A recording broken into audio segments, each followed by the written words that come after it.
જો હવે 13 નંબરની MCQ sin x upon sin કૌંસમાં x minus alpha dx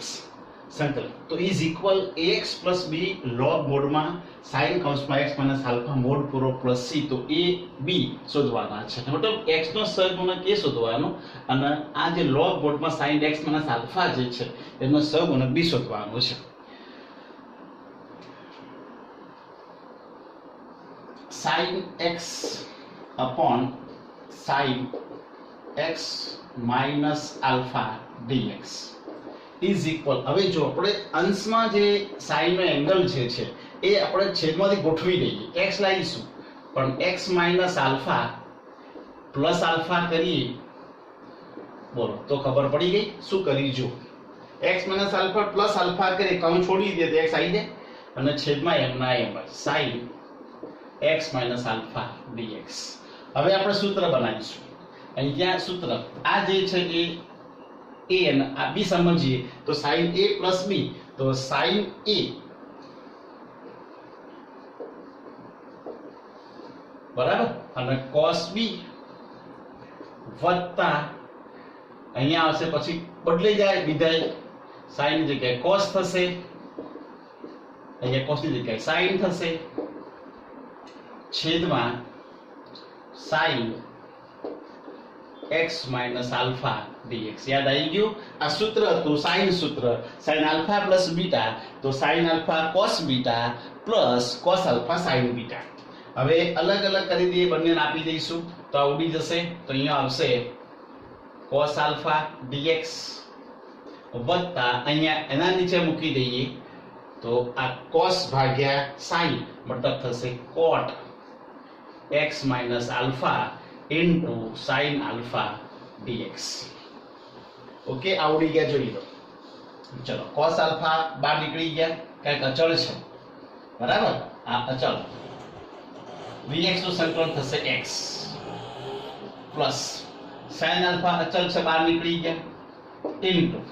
હવે cot નું સંકલન શું થાય તો log મોડમાં sin બરાબર cot નું સંકલન log મોડમાં sin વત્તા c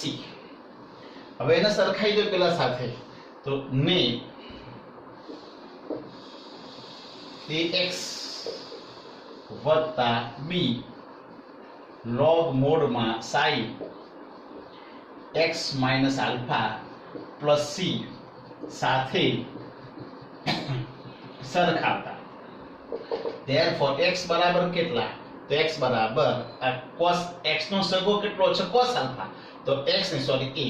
તો a બરાબર કેટલા તો x નો સગો a અને x નો સગો cos alpha તો a બરાબર આવશે cos alpha અને b બરાબર કેટલા તો b બરાબર log નો જે આ સહગુણક હતો તે sin alpha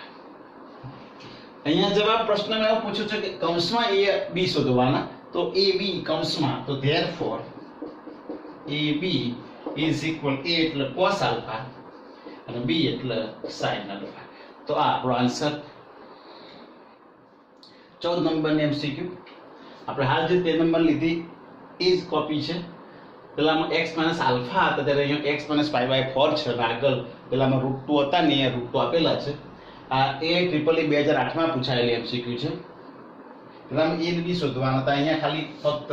એનો જવાબ શોધવાનો છે જો સૌપ્રથમ તો આ √2 એમ ના એમ જ sin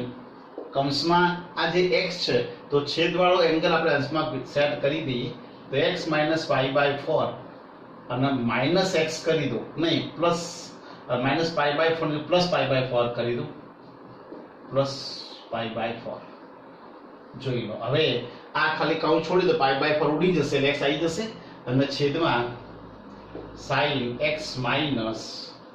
pi by 4 આ dx હવે આ આલ્ફા સમજીએ આ બીટા સમજીએ તો sin alpha plus બીટા નું સૂત્ર આપણે સેટ કરી દઈએ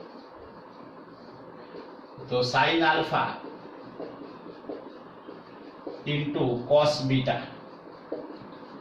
પછી પ્લસ હોય તો પ્લસ રહે sin સૂત્રમાં અને માઈનસ હોય તો માઈનસ રહે પરંતુ sin cos આપશે અહીંયા આવશે cos એંગલ બદલી જશે એટલે આ એંગલ રાખીએ તો sin જગ્યાએ cos કરવાનો બરાબર આ એંગલ રાખ્યો પણ અહીંયા આપણો જે π/4 હતો પણ એંગલ વિધેય sin હતું જગ્યાએ વિધેય શું થશે cos હતો sin થઈ જશે sin હોય તો cos થઈ જાય અને છેદમાં sin x - π/4 dx સૂત્ર યાદ હોવું જોઈએ sin નું સૂત્ર છે sin alpha minus alpha plus beta તો sin alpha cos beta plus હોય તો plus cos alpha sin beta બરાબર ચલો હવે આ અલગ અલગ કરી દે તો આ ઉડી જશે જુઓ શું વધશે તો √2 ના √2 જ આ ઉડી ગયા એટલે અહીંયા આયા cos π/4 dx મેં અલગ કરી દીધા બરાબર ચલો પ્લસ ના પ્લસ √2 અહીંયા પણ લાગુ પડશે તો √2 સંકલન પછી અહીંયા જુઓ તમે તો cos નો એંગલ અને sin નો એંગલ સરખો છે cos upon sin આપણે જાણીએ છીએ cot થાય તો cot x - π/4 into sin π/4 dx √2 ના √2 cos π/4 અચળ cos π/4 ની કિંમત કેટલી તો 1/√2 તો 1/√2 અને dx નું સંકલન થશે x પ્લસ